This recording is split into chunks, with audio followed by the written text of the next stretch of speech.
Hey guys, I just wanted to hop in here and record this video. I noticed a question in the group. This is a two-part question. The second part was asking about insurance panels when you've been rejected or not accepted onto a panel.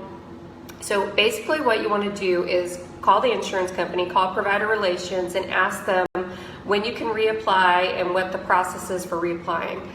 Then you want to put it on your calendar and literally reapply like every 3 months or every 2 months, whatever the restriction is on it.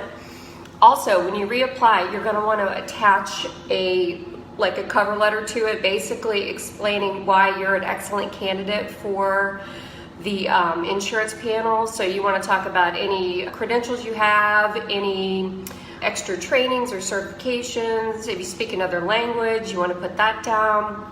So you just want to put anything down you can think of that's going to make you really stand out as a good candidate for their panel.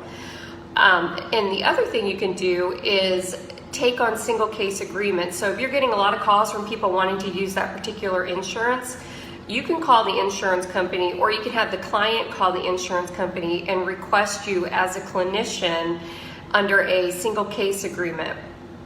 So what I've seen people do is get 5 or 6 single case agreements going with an insurance company because they're not on the panel.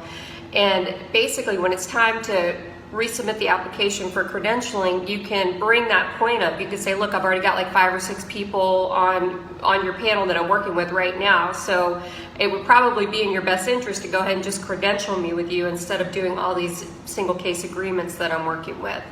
So those are 2 ways that I know of to get on panels.